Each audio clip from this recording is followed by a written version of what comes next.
Hello, everyone. Welcome back to the GSMC Basketball Podcast, brought to you by the GSMC Sports Network. As always, I'm your host, Marat Fatemi. Getting into our last segment of the show, we're going to take a look at three game five. Let me restart that. We have 3 game fives lined up for tonight. We have 4 games, but 3 game fives, 3-3-1 series leads. Outside of the Clippers Nuggets that I previewed in the last segment, we have Knicks Pistons, the Celtics squaring off against the Orlando Magic, and then the Milwaukee Bucks going up against the Indiana Pacers. Let's go top to bottom in terms of times of tip-off. First off, we have the Milwaukee Bucks and Indiana Pacers tipping off at 6 p.m. This series is probably close to a foregone conclusion, really.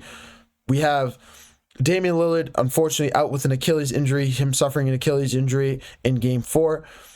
It's going to be up to Giannis Antetokounmpo if he's up to the task. Let me just stop that. The Indiana Pacers are one of the best teams in the NBA in the Eastern Conference. They're really one of the best teams. They're one of the deepest teams in the Eastern Conference, and it's what separates them in this series.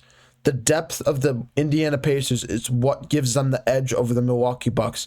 Even though as talented as Giannis Antetokounmpo is, we're seeing it with the Los Angeles Lakers right now with how your best player, it does not take 1, 2, 3 players, probably 1 or 2 top-heavy team players to knock off a team that's as deep as the Indiana Pacers. Similar to the Minnesota Timberwolves, when you have 7 guys, and you can go into a 7-man rotation where 7 guys deep can go 10 plus, 15 plus points in any game whenever they want. How are you going to win? It comes down to that, and it also comes down to the facilitating of Tyrese Halliburton with how he's able to facilitate that offense, play so unselfish that he spreads the ball around. He averages. He doesn't. I think he averaged close to double digits assists per game this season in the regular season. I've lamented it before on this show. He's a skinnier version of a Magic Johnson. Don't crucify me. From an offensive perspective, in terms of how he passes the ball, kind of a little bit of how he scores. We see his scoring takes off in the playoffs, but his facilitating is very Magic Johnson-esque with how he's able to spread the ball, his assist numbers. Definitely not his defense, definitely not his physicality, but his ability to make the players around him better is what puts him in that kind of sort of comparison. He's nowhere near it. He's not big enough. He's not strong enough. He doesn't play good defense enough. But passing the ball, I think and making the guys around him better puts him in that conversation.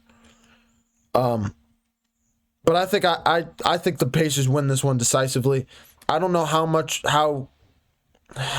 energy or how motivated Giannis will be to win this game.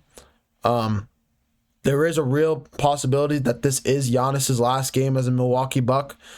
Based on this would be 3 straight first-round losses since 2022. 4 years removed of winning the NBA championship in 2021. And Giannis has said before, I want to do nothing other than competing for NBA championships. So wherever he goes, he just wants to go to a championship contender. And it just doesn't look like Milwaukee has the assets. And with the Damian Lillard injury, it just looks like that's not going to be in the immediate future. So we'll see how that all transpires. Giannis is under contract until 2027, and this is another conversation for another day, so I'm going to leave it on that note.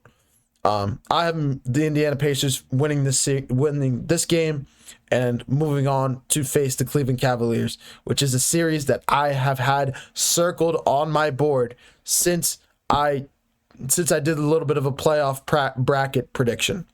But we'll get into that probably closer to next week, or maybe I might get into it tomorrow, actually, in terms of how that series ends up going in the second round. Moving on to the next game, we have the Knicks Pistons. The Knicks going into Detroit, winning both of those games on the road. I think the Pistons have a shooting chance. I think Cade Cunningham is going to come out fiery. He's going to try and bring this series back to Detroit. This is a young team that is not going to go down. They're not going to wilt in the pressure in the moment. They're going to show up. They're going to show out. They're going to have probably their best performance of the playoffs so far. And I wouldn't be shocked if Cade Cunningham goes off for like 30 plus points. I don't know if he's going to have a triple double, but I could see him carrying the offense. And Jalen Duren needs a comeback game. He got owned by Karl Anthony Towns in Game 3 and Game 4, specifically in Game 4. So he's gonna need a bounce back game. I think he's gonna come out with more energy. That Madison Square Garden is going to be rocking, absolutely rocking, especially in a closeout possible game for the Knicks on their home floor. They're going to be ready to go. So, as much as I say the Pistons have a chance to win this game, I'm going to have to roll with the Knicks to close out this series and move on to the second round. I just think the Pistons are incredibly young. They're going to need another offensive piece to pair with Cade Cunningham, and I think if I'm the GM of this team, that is the first I'm calling any team that is. I'm calling John Morant. I'm calling Domantas Sabonis. I'm calling any Trae Young, possibly, if he's still on the trade block. DeJounte Murray in New Orleans has gotten some noise. LaMelo Ball in Charlotte has gotten some noise. I'm even calling Miami for Tyler Hero's efforts, or Tyler Hero's services, if it's possible. I don't think that's possible. That's a little bit of a pipe dream, but I'm just naming names here. This team needs another offensive scorer because they have the defensive core guys. They don't have offense. They need more offense. They need an offensive floor general to just lock down and be able to relax the nerves of some of these guys. I know they're young and they're going to improve on that in the years to come. I think this team is going to be around for years to come with how young they are. But yeah, emphasize offensive need, offensive floor general for this team. And then from there, in our last game of the night, outside of the Clippers Nuggets, because that game tips off at 10 p.m., but we have the Boston Celtics squaring off against the Orlando Magic. This series, I'm pretty much in the same boat with the Indiana Pacers and Milwaukee Bucks. I think with this game being in Boston, I think Jayson Tatum is going to show out. I think this team closes out with their experience. Jayson Tatum, I wouldn't be shocked if he had another massive game. Paulo Banchero is going to give them their best shot. He's probably going to go off for another 30-point game. Franz Wagner is going to give them their best shot. He's probably going to go off for 18 to 25 points. But outside of that, I think this team is is probably in a worse shape, honestly, than the Detroit Pistons. The Detroit Pistons are a collectively young team with honestly just Cade Cunningham and then obviously Jalen Duren and then Asher Thompson, Isaiah Stewart. From there, it's just a young group of young team. Malik Beasley, Tim Hardaway Jr., just a bunch of role players surrounded around Cade Cunningham, similar to how Minnesota's built. That is what Detroit is right now, without Julius Randle. But this Orlando Magic team, we've seen it every game, pretty much every game in this series. They show the graphic every time. You see Paulo with 30 points, you see Franz with 20, 25 points, and then you see a Jonathan Isaac or Kentavious Caldwell-Pope with 8 points. That has been the tail of the tape for this Orlando Magic team. They're just not deep. They're very top-heavy. Their offense is stagnant because it's rolling through really two guys. And they rely on their defense. They have one of the best defenses in the league, and I think that keeps them in games. It's kept them in games in this series. But the deciding factor in this series has been the offense. And we saw Jayson Tatum go off for 9 points in the last 4 minutes of this game, outscoring the entire Orlando Magic offense. Jayson Tatum with 9 points, the Magic with 7 points over the last 4 minutes of the game. And obviously the Celtics going on a run to close that game out in Game 4.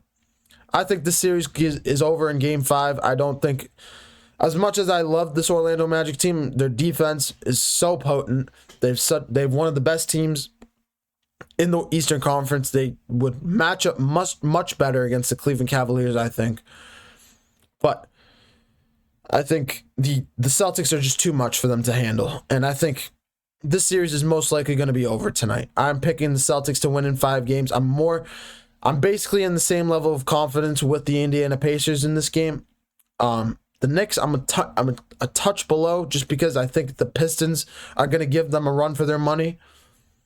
But yeah, I think the Celtics come out blazing in this one and they take this one by storm, really. So, I don't know. The Pistons, that would set up a matchup between the Celtics and the Knicks in the second round.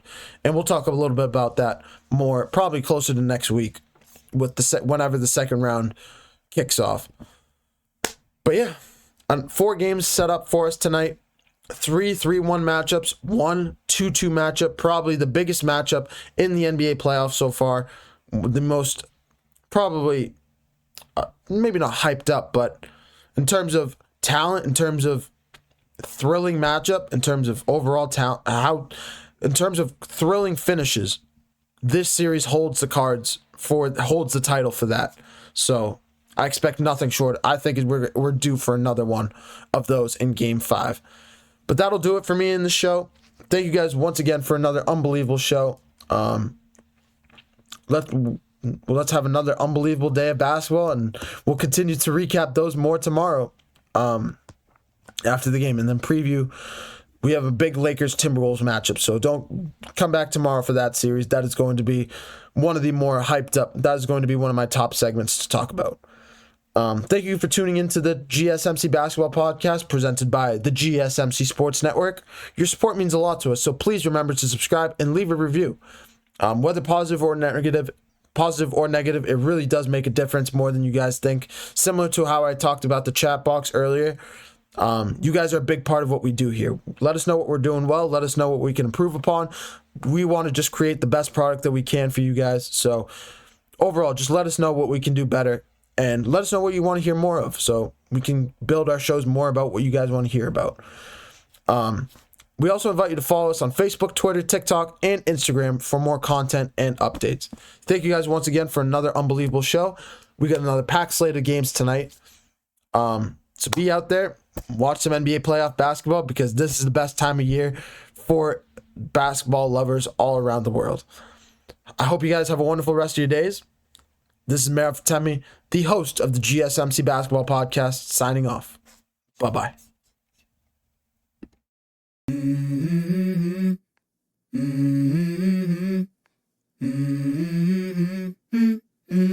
Let's go. I wake up to a little bit of drool on my pillow, feel like it's gonna be a bad day. Yeah, I'm tired of shit, and the coffee ain't hit yet, damn, ain't that great. I don't wanna go to